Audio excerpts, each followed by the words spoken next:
Well, hello everyone. This is Lynn Hamilton, your lead instructor over at Samson Properties, to take you through the buyer consultation today. In this new norm, it is important that our agents know how to not only sell their value, but show the value they bring to the consumer, what we do to protect them, and to help them understand how the business of real estate works. So with that, let's go ahead and jump in. We're going to use the handout that I teach to so that you understand each page and the value, the science and the logic that it brings, and why that page or the message on that page is important. So as we get started, let's start with this. First off, you got to remember and realize that there are four personality styles. There's the DISC, the D, the I, the S, and the C. Yes, we have taught that to agents before, and that's an important component to understand just a little bit about. So your D personalities are the very dominating, my way, highway, fast thinking, fast moving, cut to the you know what, get to the bottom line. Those are the D personality styles often. The I is very much about the experience, about the taking it all in and enjoying the experience. Your S's are very steady. Your C's are very compliant. Now, we are a mix of all of the four personality styles, and we're also a mix of the three learning styles. Just like kids, we have a learning style as well. We are either auditory, visual, or kinesthetic, which means we have to have our hands on it. Truth be told, we're a little bit of all of the above. So it is important to start there. You typically will not and do not know what your consumer is that you're getting ready to sit down and talk to from the very beginning. So this has been designed to hit the D, the I, the S, the C, the three learning styles. If they are auditory, they need to hear it, but they're also visual and kinesthetic, which means they need to see it and they need to have their hands on it. This is why it's so important to have the handout for them. Because just because you, the agent, are, let's say, auditory, which means you're going to talk and talk and talk and talk and talk and talk and talk, they may be visual and kinesthetic strong learners. You have just missed the connection with them.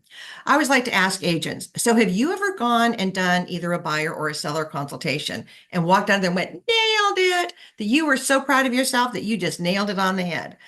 Well, the problem was you found out they went with somebody else a couple of days later. That's because you did not connect with them on their level and in their style. As agents, it is important that we learn to become the chameleon. Now, the option is if you don't, that's fine, but you are going to start missing out on a third to a fourth of or more of your potential clients because you didn't connect with them. So think about you need to become the chameleon.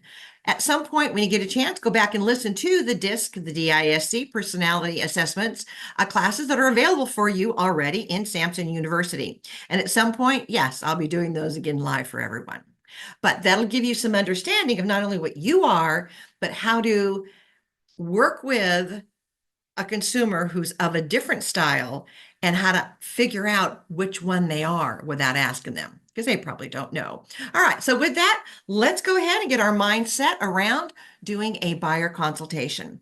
Now, again, the purpose is to answer their questions, overcome objections before they ever come out of their mouth, and help them understand how the business of real estate works.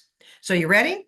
All right, so hopefully you have downloaded this handout. I would hope that you have it handy at your fingertips, because as we go through this, I want you to write on it and take notes so that when you create it and get ready to present it, you've got it. All right.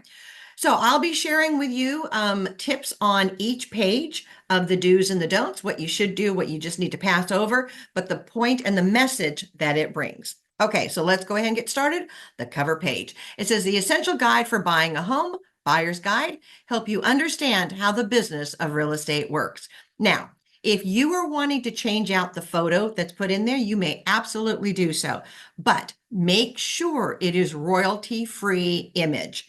Now, if you convert this over and do it in Canva, Those are all going to be available for you to use. If you're leaving it or creating it in a Word or any other program, just make sure that if you are changing out pictures, that you are using a royalty-free image. Pixabay, Pixabay.com is my go-to source. I know there are several others, so find the one that you like to use, but there you go. Or you can just leave them as they are. There you be. All right, so obviously on the first page, you will need to customize it. You will obviously need to go into the document and make sure that you're putting your personal contact information all right there as well. All right, we do encourage you to leave the Big Samson logo on the, or branding on the front. And then we also remind you, please leave the disclaimer on there. It says this information provided is deemed correct, but not guaranteed.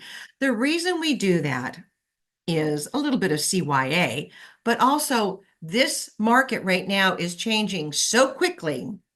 We want to make sure that you've got a little grace in there as well. So, all right. And if you want to date this, you're welcome to. All right. So when you've got this document in front of you, you're going to want to go into the header, which is at the top of the page. When you click on it, currently it says customize this header with all your contact information. That is where you put your name, realtor, Samson Properties, your phone number. I like then having your email and your website on the line below it. So it's 2 lines up in the header. Once you do it in a Word document, it will automatically transfer it over to every page within the document. So you only have to do it once. Same thing with the footer. Once you click into the footer, currently it says Samson Properties, add your office address here. Very simple. You know, whichever office you are based out of is where that information will go. Now, if you are located or work out of the DMV platform or 2 or more states, by all means, you can put all that in there as well. Okay. Again, as a reminder, we ask you to read through this, make sure that it is compliant or friendly with the state that you are in, and the state of confusion does not count. Okay. All right. So let's get into it. So you sit down with your client, you schedule the time. Now, frankly, if you have that appointment set, I would go into our KV Core, into the marketing, and it says win the listing or win the presentation. Win the presentation. It is a 3 or 4 slide document, very little customization would need to go with it. Frankly, I think it is wonderful. I would send that out in an email confirming the date and time and location of where you're meeting them for their buyer consultation. There you go. Now, you can also do this virtual. So if we have weather that is recommending that people stay off the road, a great thing to do is not to cancel the appointment, but to ask the consumer, hey, Mr. and Ms. Buyer, I know we've got some weather coming in. We're being advised to stay off the road.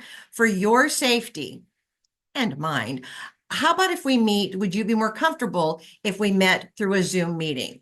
That way you're not having to be on the roads and I don't have to be worrying about you being on the roads.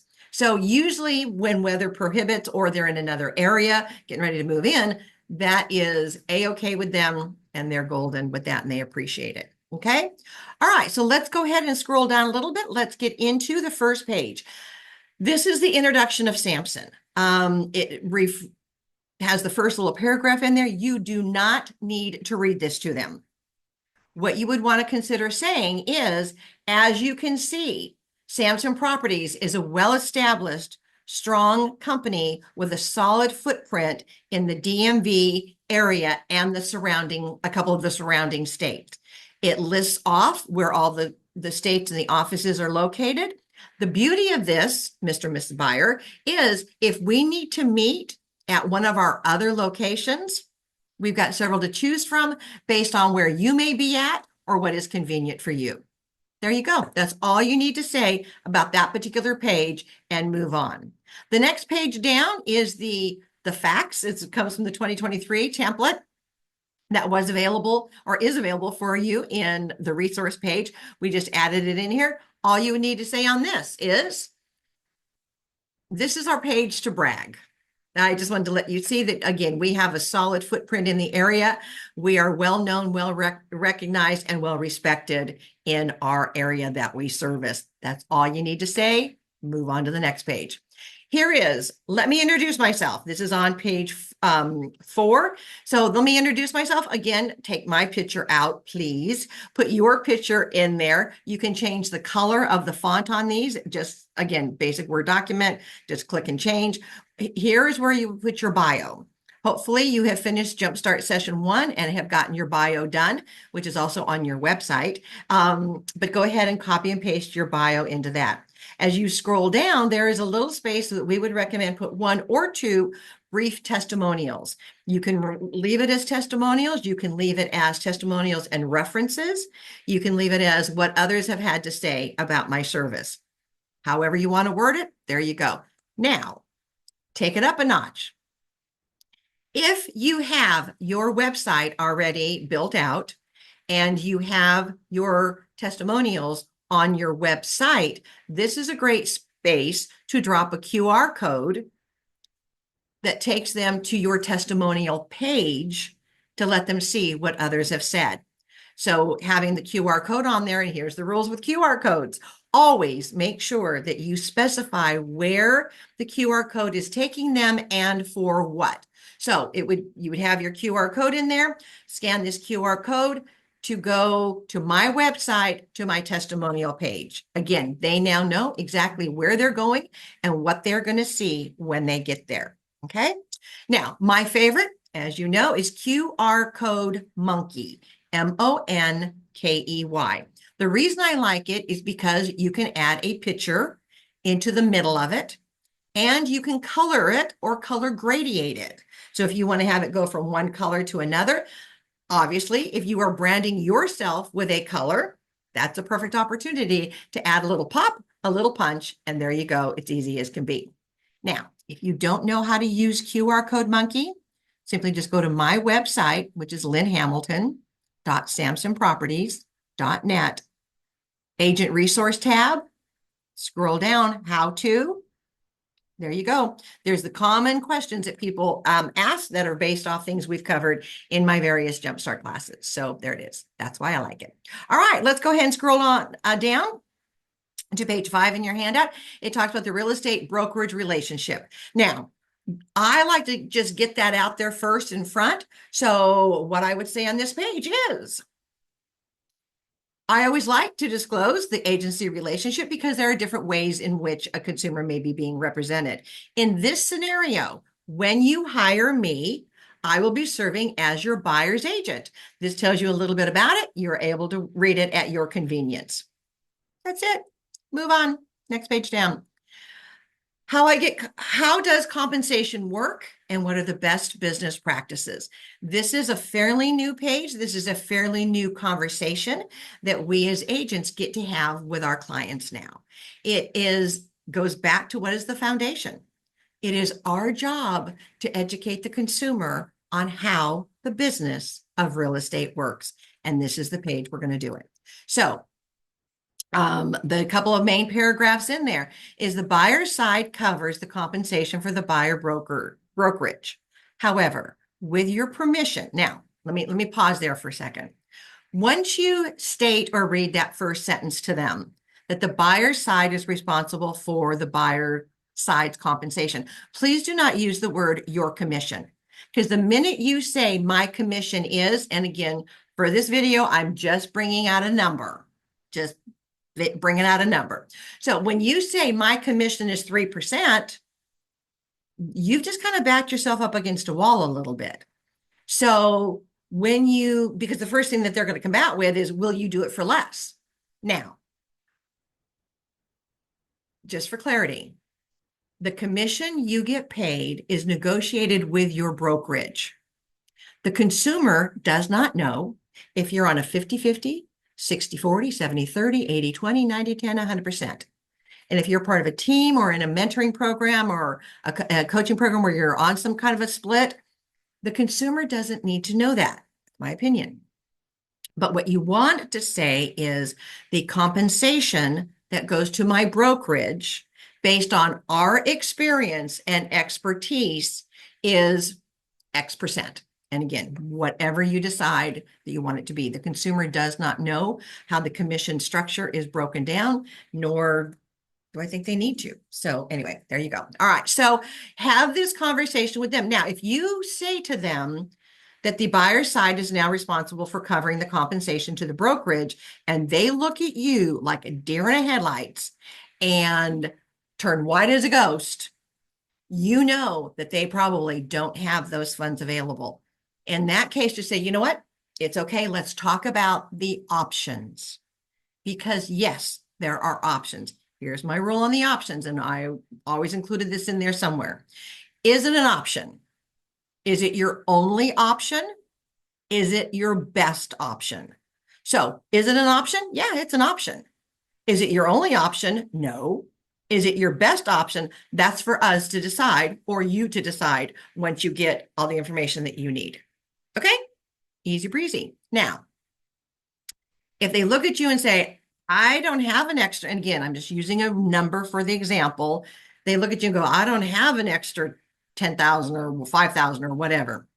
The comment you can continue to make is, great. With your permission, then, may I use my negotiating skills to see if we can ask the seller side to cover all or part of it? There you go.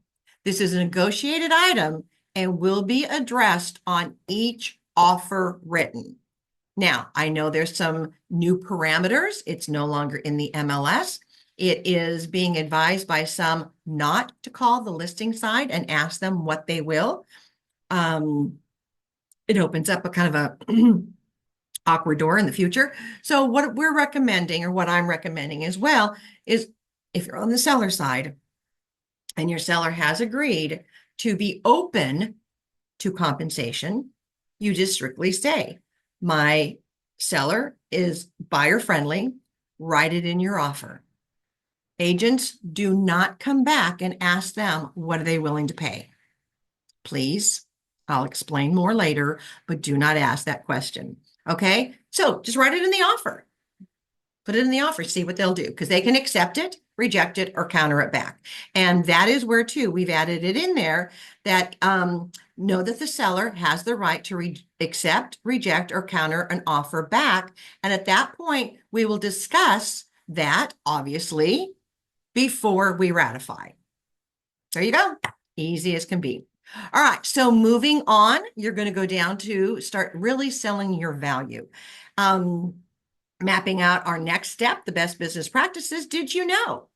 So that would be Miss Consumer. Did you know that in all states now, and again, I put the date in there, buyers have a right to understand who represents them. And that is done through a form that's, I'm going to say, generically called the buyer broker agreement, or the exclusive right to represent. It may be slightly different in your state. So please fine tune, make sure you know what the reference point is. And there you go. So we have it right here in black and white for them. The purpose of this is to educate them on how the practice of real estate works and how the business works. It also shows that this is now a national requirement. We have left in there the information about Virginia. It has been a law in Virginia since 2012, so it's nothing new. But we've also left the documentation in there regarding the District of Columbia, DC, and Maryland as well. So here again, it's to overcome the objection that they may have with, well, I've never had to sign this before. Well, no joke. But in some footprints, it's already and always been a regulation.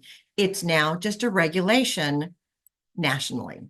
So again, you get to show your integrity, your professionalism, and the fact that you are going to work on their behalf ethically and professionally. And this carries that message instead of just saying, I'll do a good job for you. I'm ethical. I'm professional. No, show them. Don't just tell them. So this shows them that this is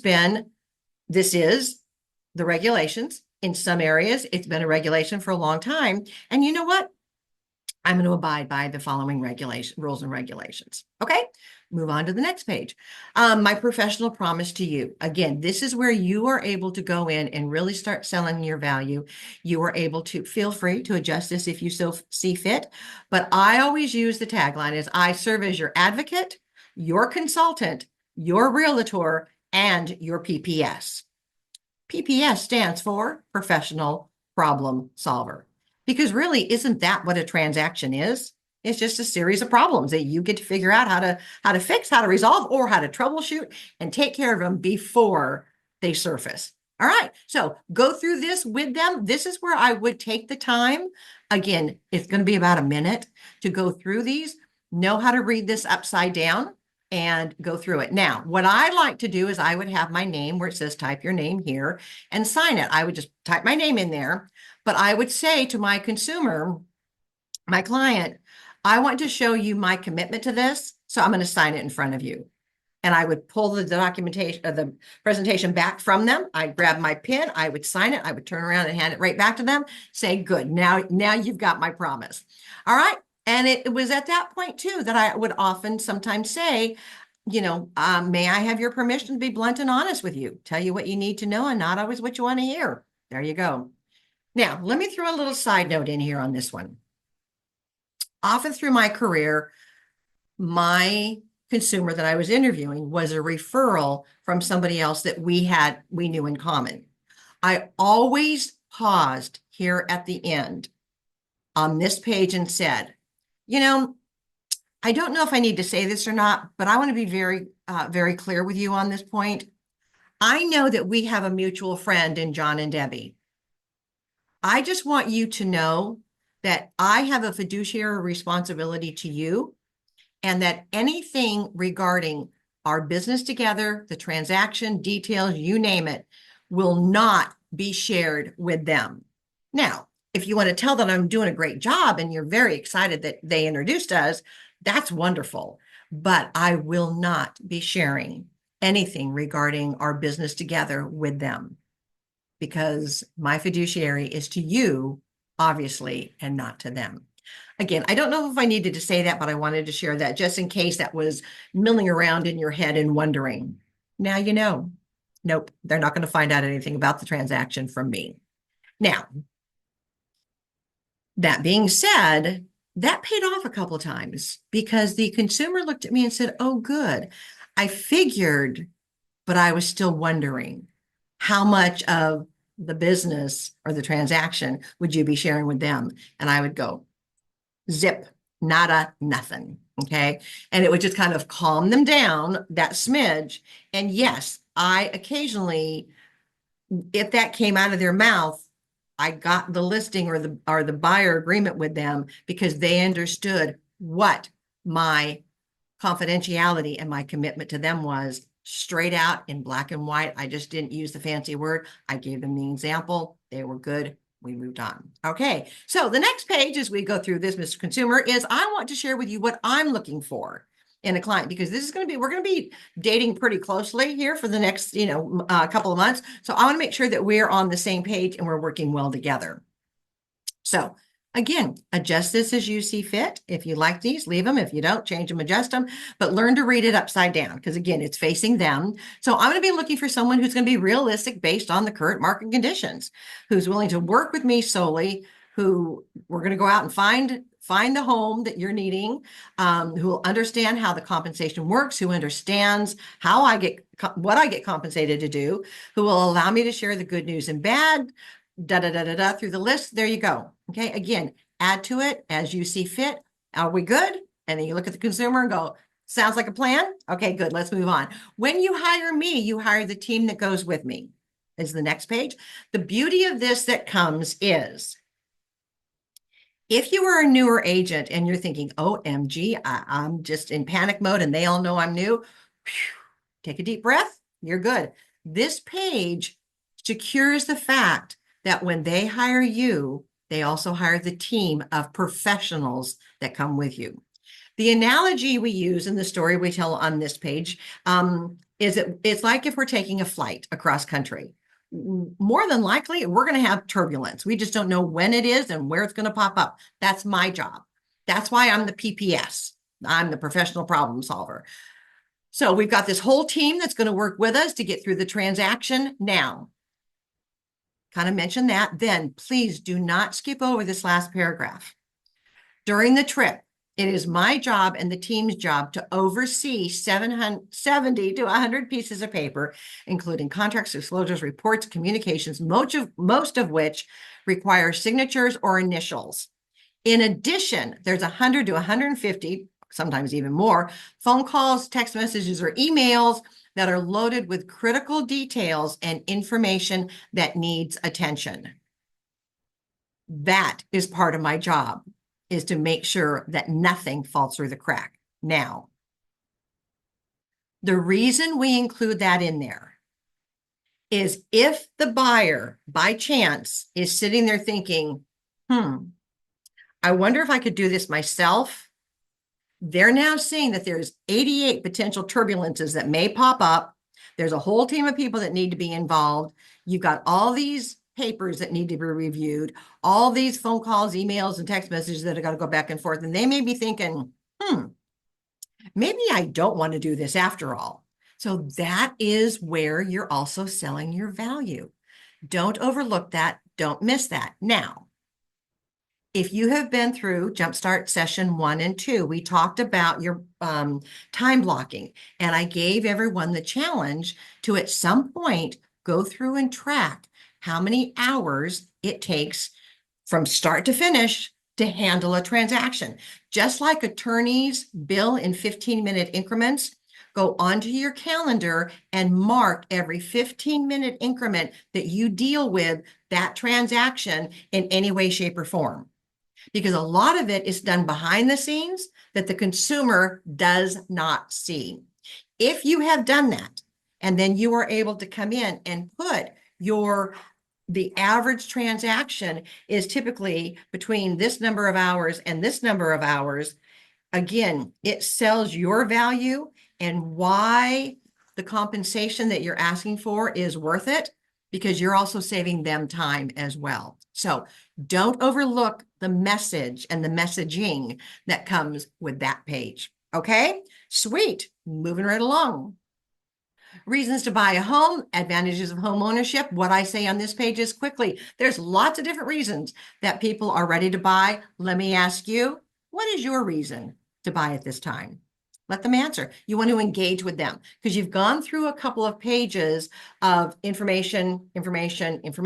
Now it's time to pause for a second and re-engage them back into the conversation and ready to move on. So they'll answer that question. Perfect. All right, let's take a look at the next step that's involved. Here's the action plan for purchasing your new home. So today we're going to talk about your wants and needs and your dreams. We're going to arrange or introduce you to a couple of lenders that you may be able to go to.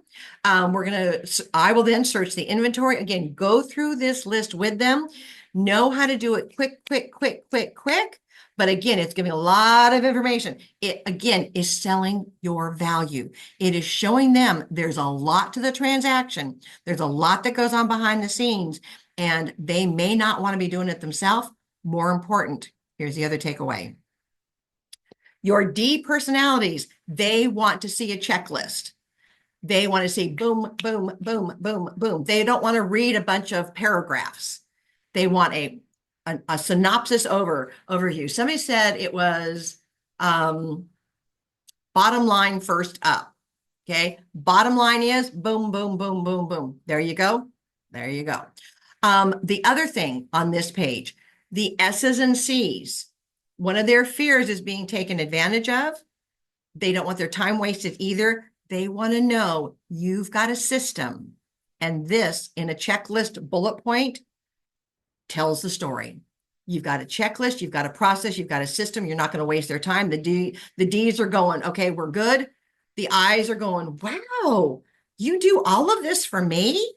Wow. Your S's and C's are going, sweet.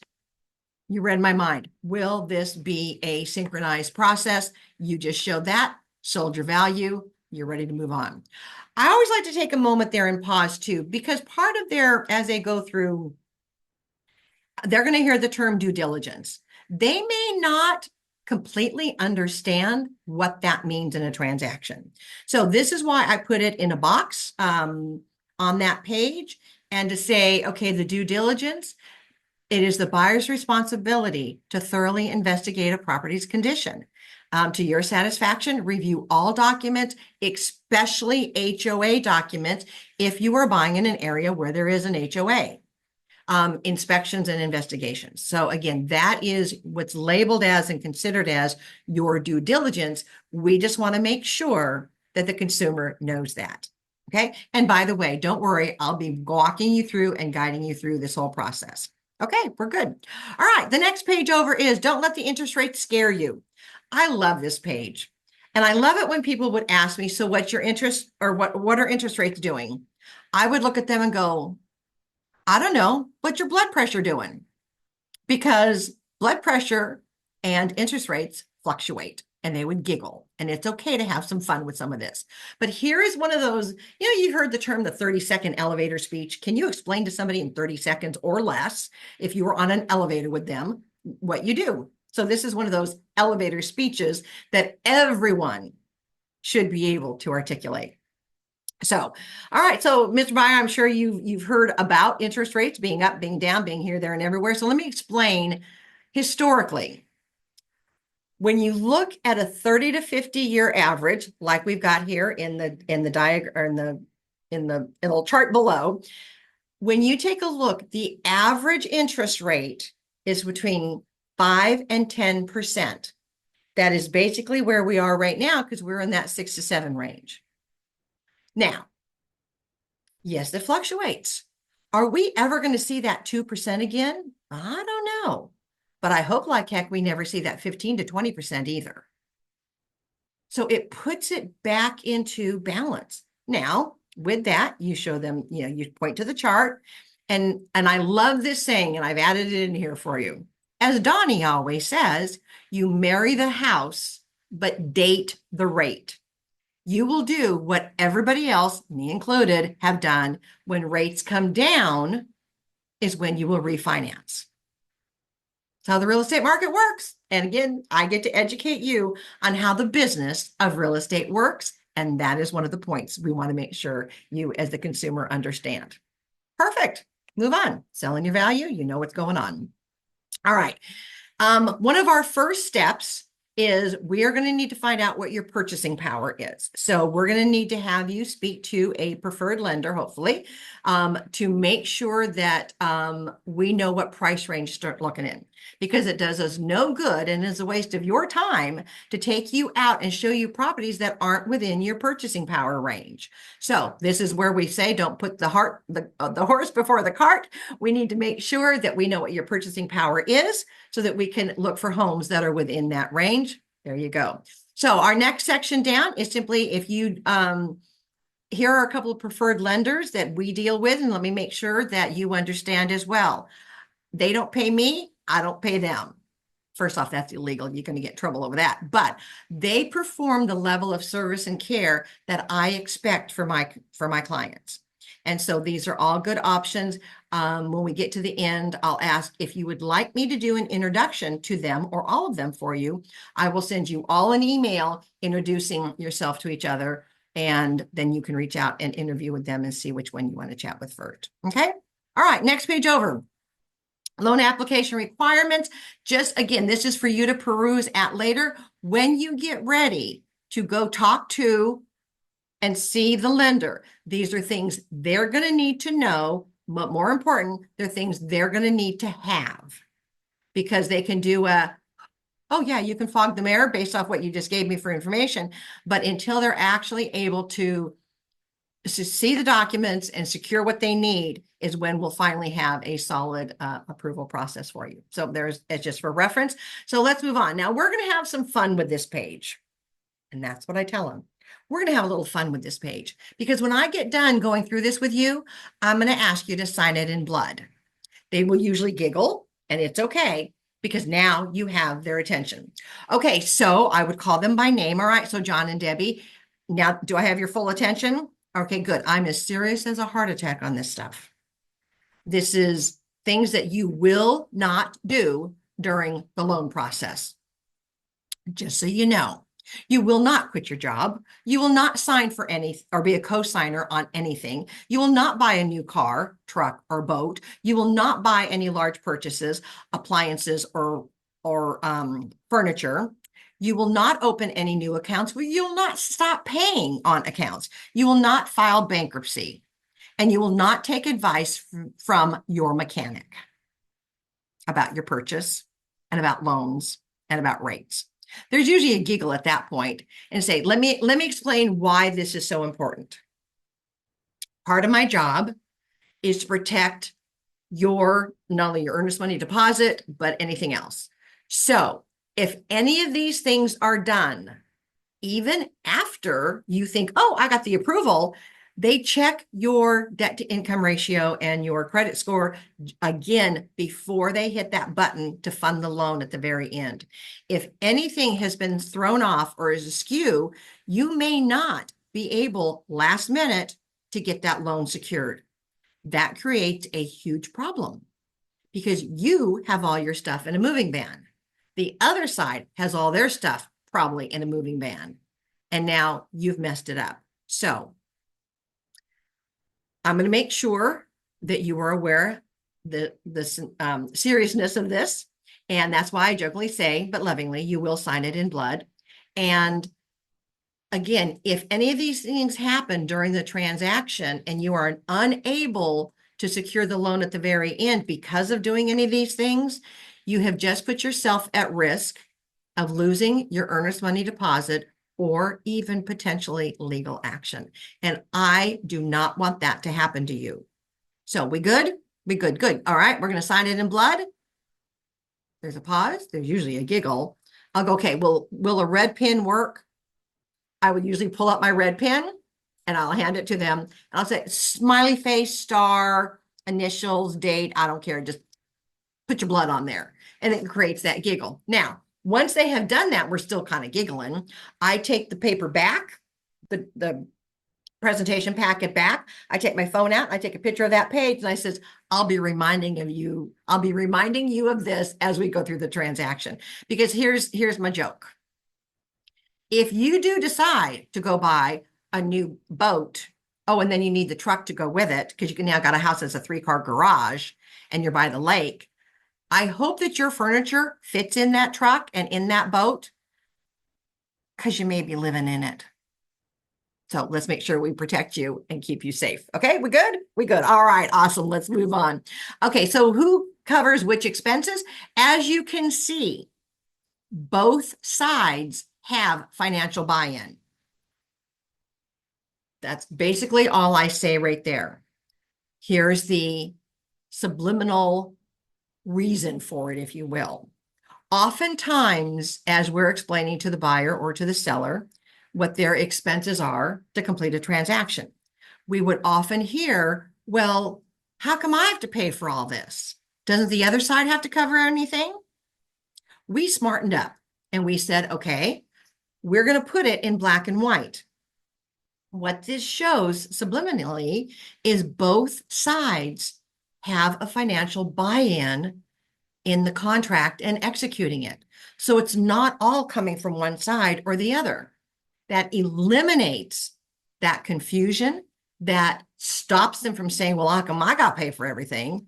And it lets them see both sides have financial obligations. Although some of these things may be negotiated, there's still expenses on both sides in order to complete a transaction. There you go. Move on. All right, next page over is funds and reserves that are needed. Again, I don't go through this in detail with them. I'm going to ask you to peruse through this later. I just want you to see that there will be some expenses out of pocket that will be needed either at the time of the inspection or at the time of settlement and closing to be covered. So we will just kind of giving you a quick overview of what may be needed as you're doing your due diligence to confirm whether this property, again, is your best option for you. Okay? All right, there you go. All right, next couple of pages. Again, this is just, and what I say to them is this is just for your reference. As in any industry, we have our own lingo and terminology. Here is some basic lender terms that you may hear or see or have heard about. I just want to make sure you're familiar with them and you can discuss them with your lender because I'm not the lender. Okay, move on. Here's where you really get to shine, sell your value, and knock it out of the park. Because here's where the fun comes in. When we get ready, once we have determined your wants and needs, which we talk about next, this is where my fun comes in. This is where the search begins. This is where I get to think outside the box, my little tic-tac-toe game that's there. I'm going to win because I'm a little crazy, but it's okay. I'm going to think outside the box and look for properties that are off market for you. So do you want to see just some of the properties or do you want to be able to consider all the properties? They will usually say, well, all the properties. Great. Then that's why you need me. Great. That's why you need me. Obviously, once we determine your wants and needs and your purchasing power, we're going to set you up with a customized search. Now, I've got a couple of options to set it up in. I can do it through the MLS, or I can do it through a program that we as agents at Samson have. It's called Real Scout. It's going to allow you to see what's available on the market. It's going to notify you and me at the same time. It's going to allow you to, flag them, whether you like them, whether you don't, and move on from there. So I'm going to give you access to some of the tools that I have available as a professional in this industry. The other thing, and I'm very excited about this, I'm able to look for off-market properties for you.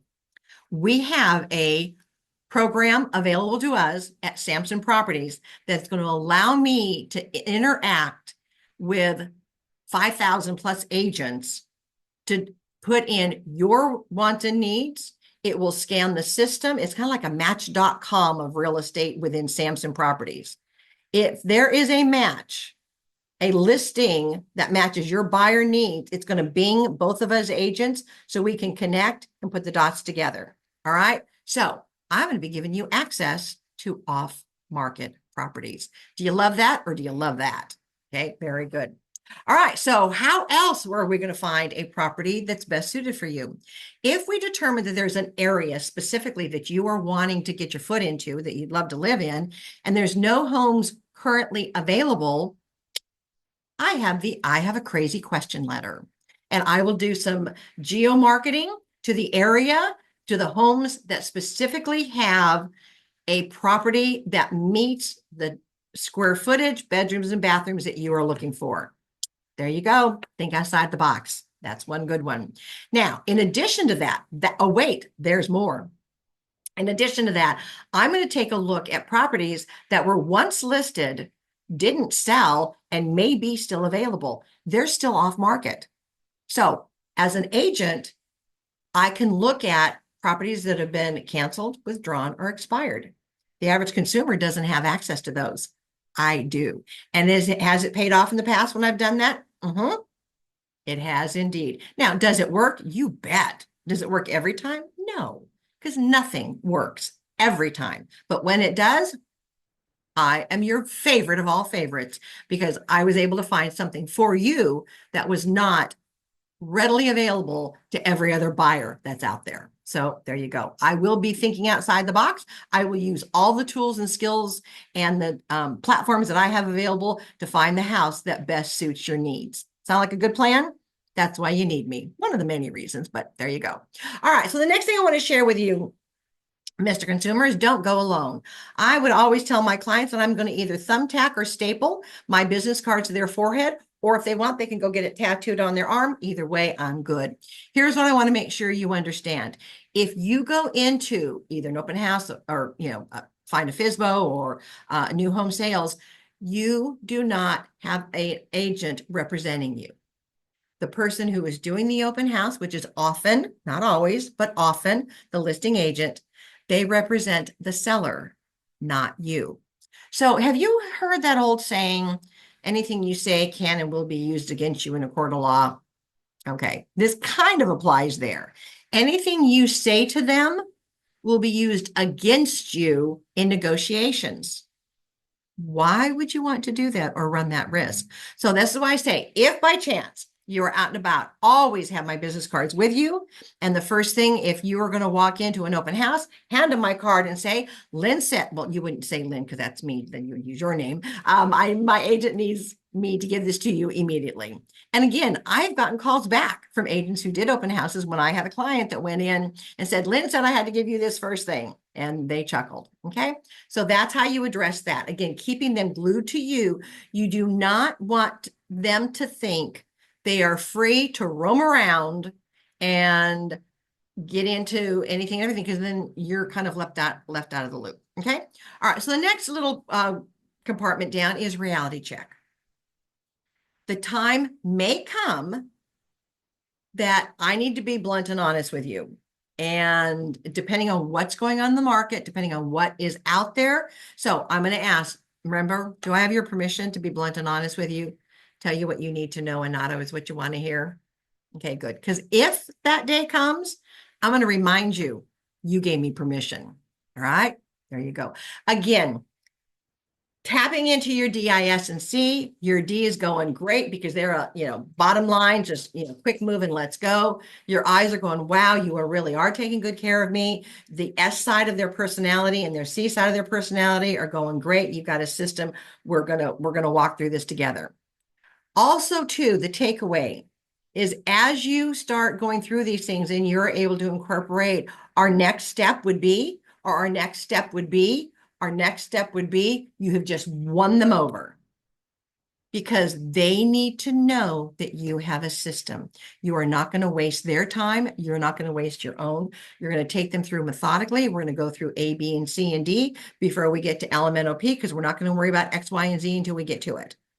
This keeps them tucked in with you under your wing to walk through this process with them methodically. Now, I always have to chuckle when an agent calls and says their client's like all over the place. It's like, well, did you do a consultation? Well, no. Well, you asked for it. Okay. So there's a reason, a science and a logic to going through this and going through this in this format as well. Okay. All right. So back to the presentation side of it. Here's where we're going to have some fun. So here's where I need to know what your wants are, what your nice to have, needs to have, and why that's important to you and your top area. So now I always had a copy of this in my little, my little paperwork to my side. At this point, I would pull it out and say, okay, let's chat about what are your needs to have, what are your nice to haves, what are the areas of your top priority, and then we're going to talk about why some of that is important to you. So they would tell you, okay, and then you would ask, so share with me why that is important to you. How do you see yourself using that space? Why is that of importance? It could be the areas as well. Why is that important? Again, ask those questions. I'm going to tell you that was the best $3,000 I invested in a coaching and seminar program to learn this technique, and it was a game changer. It was to ask that, why is that important to you? How do you see yourself using that space? And when you go through my whole class, if you do, I tell you the couple of stories as to how that paid off and the benefit that came from that. This also ties in to the follow-up. How did I do email at the end? Stay tuned. We'll get to that at the end. So you've gone through their wants and needs. What is important? Why is that important? How do they see themselves using that space? You're going to ask these questions that are there below. Here's the other key one. Do not miss this one. Especially for a first-time home buyer, especially for in a market where there's a lot of, I'm going to say, fixer-uppers maybe out there that need a little TLC. Here is a key question. How would you rate your handyman skills? And if they look at you and say, okay, so if I were to give you a hammer, a screw, a nail, and a screwdriver, would you know which ones went with which? And if they turn to you and ask, so is the screwdriver and the hammer electric? They may not be your best fixer-uppers. So Based on a scale of 1 to 10, how would you rate your handyman skills? I did this one time with a client. They said, they giggled and laughed. They said, well, basically a 10 because everybody in their family, and they went through the list of the parents and the uncles and the cousins and the do that all had construction experience. I said, great. So can I assume correctly that they're willing to step in and help? And they said, absolutely. I said, all right. So if we found the worst house in the best neighborhood, a little sweat equity would also bring the value up and you'd be okay with that. And they said, absolutely. There you go. I now knew that that was going to be okay. And sure enough, we did. So the first week that they were in there after closing, they had their uncle that was the electrician and the plumber and the this. I mean, everybody was coming in and they had their friends coming in to help paint. And, the whole 9 yards was going on. You will never guess who delivered pizza or sandwiches, drinks, and yes, beer on Friday to them every single afternoon for their lunch or their dinner. Yep, it was me. So for that little bit of overhead and expense, I got to meet the entire family, the entire crew of friends. And then I became kind of the topic of conversation in the afternoon with my agent that I worked with in the past, never did anything like this for us. I ended up, I think it was 4 transactions I calculated that spun off of just that one. So there you go. Paid off. Sold value, asked key questions, knew what they needed. Okay. All right. Let's move down. I would share them. Okay. So this next page over just for, I want to peruse it later. If I get a chance to go out and preview a home while you're at work, because again, I'm going to value your time, I'm going to use this scorecard to rate it. I will then either snapshot it and send it back over to you or send you a message that I've given this one a 5 or a 4 or whatever. And that way we can prioritize which properties we need to go out and see. Because sometimes there's a little creative photography going on. I will never forget the one that I went in, had beautiful granite countertops. And that was what my client was looking for. But what it didn't show were the pressboard cabinets that they were sitting on, and the cabinets had gotten wet from a leak in the dishwasher. So you had these beautiful granite countertops that were collapsing down because of its weight onto these damaged cabinets. So either that granite was going to crack when it broke down, or they were still going to have to replace cabinets, which means that granite would have to come off, cabinets replaced. So again, sometimes you get creative photography, so you want to make sure that I'm not wasting your time as well, because I value your time. All right, the bottom of the page, just so you know, Mr. Consumer, when we get done previewing property, here's what I'm going to ask you to do. You're going to fill one out. I'll have one with me as well. I would attach a copy of this page to the MLS printout that I had for them when we went and previewed the homes.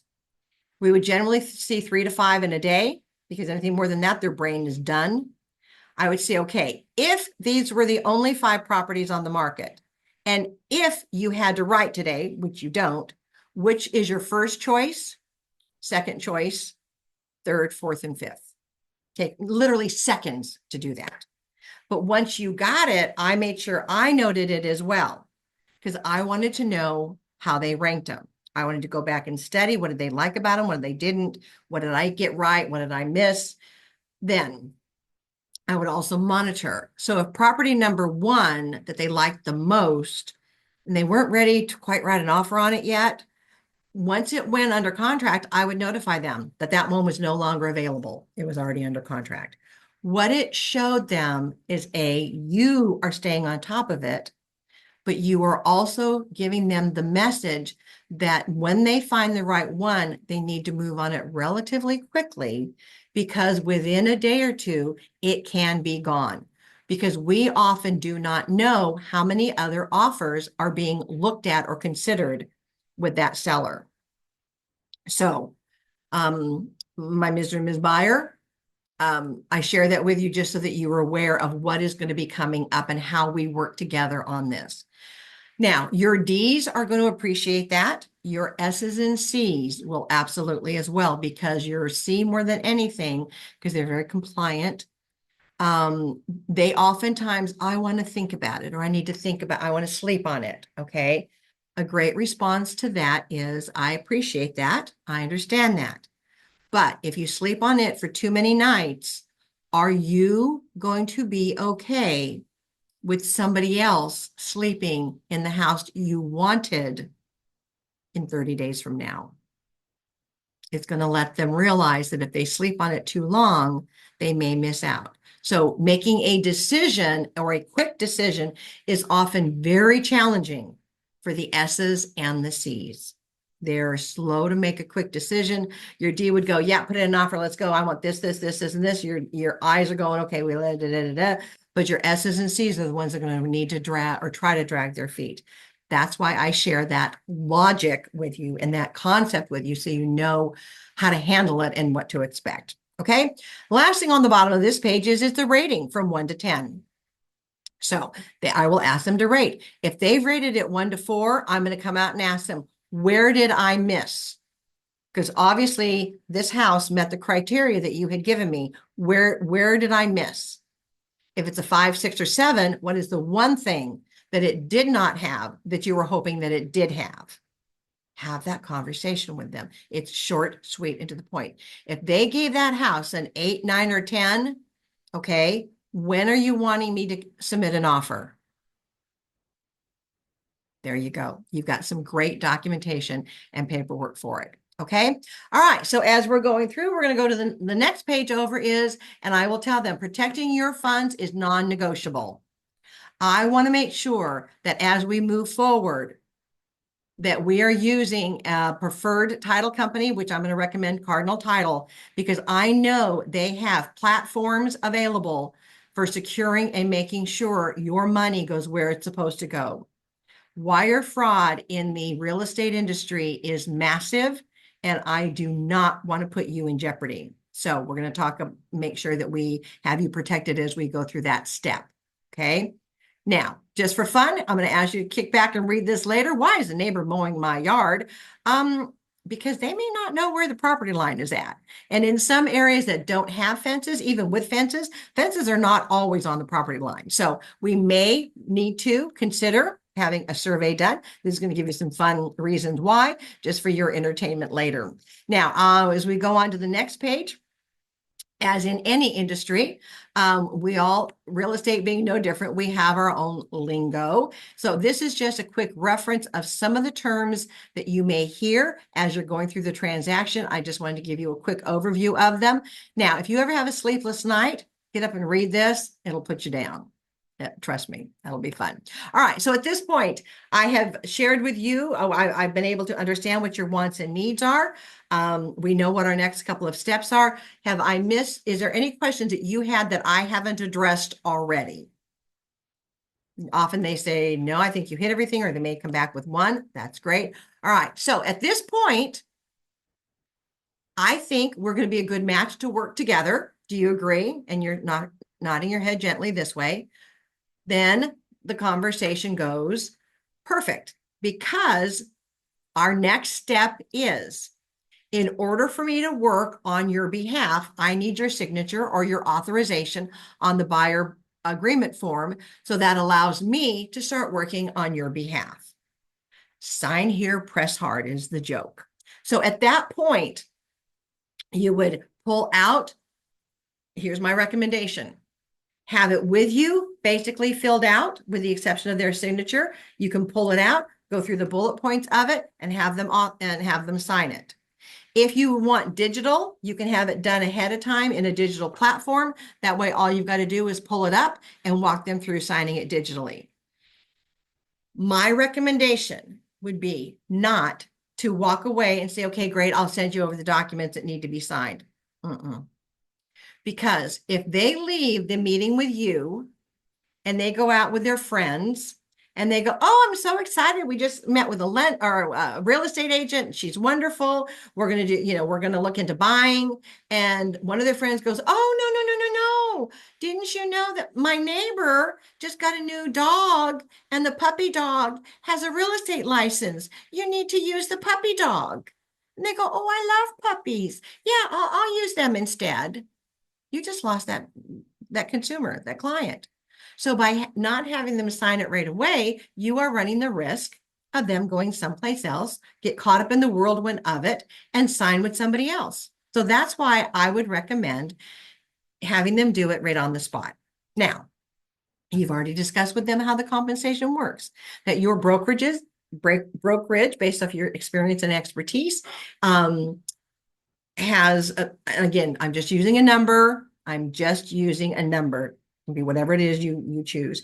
I'm going to say the 3% on there, and then explain and reiterate with them that if they do not have it, you are not going to put them into a contract where they do not have the ability to cover that.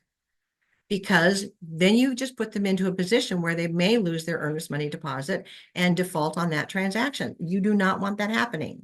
So again, as we get to each offer, we write, we will, with your permission, I will use my negotiating skills and see if we can get it covered. And if we don't have an agreement to the terms and conditions, and we will not ratify that contract. There you go. All right. So once you get that signed, it very easily is. Our next step is I'm going to get you ready. You got the list of documents that need to go to a lender so you can get your purchasing power approved. And then I will start looking at what is available in the areas that you've indicated, what kind of our price ranges are, so that when we find out what your purchasing power is, we can absolutely match it up.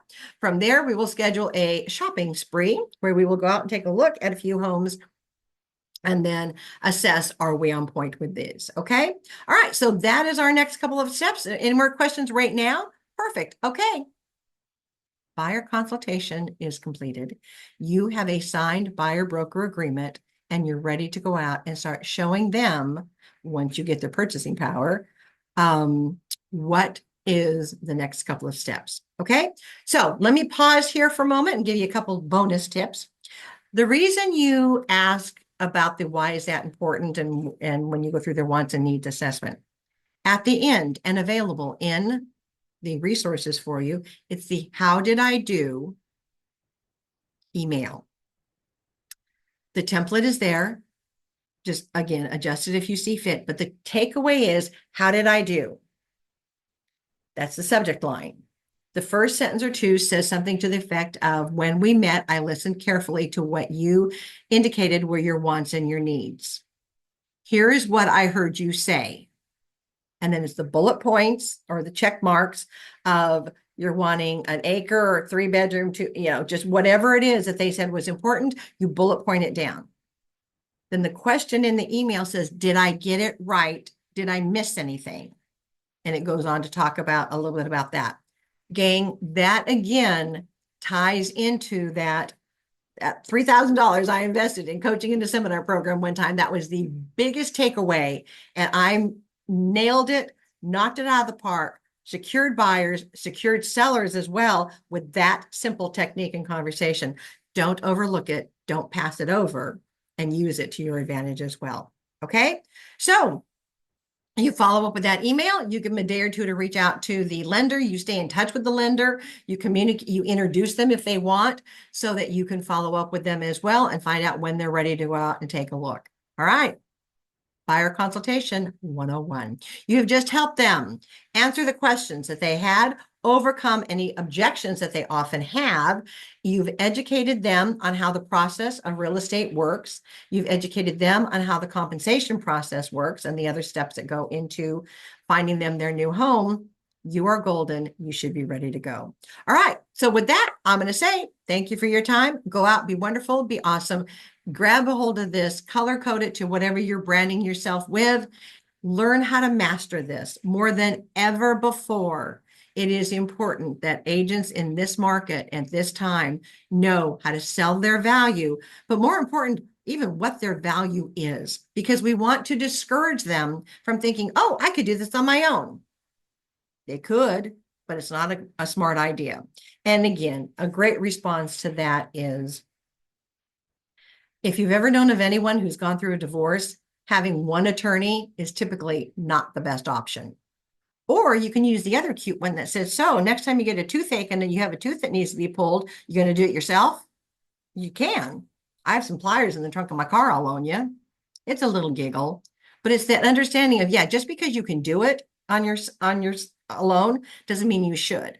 Again, you've sold your value of what you're going to do for them that is above and beyond what most other agents are going to do.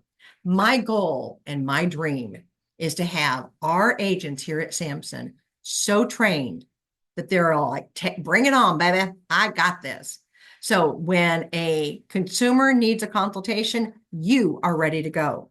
And if another agent from another company finds out that that consumer is also interviewing a Samson agent as well, they're just going to go, oh, I got nothing compared to what those Samson agents have.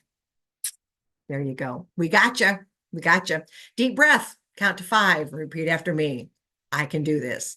All right. With that, go master your skills, master your craft, and I'll see you soon in a training video.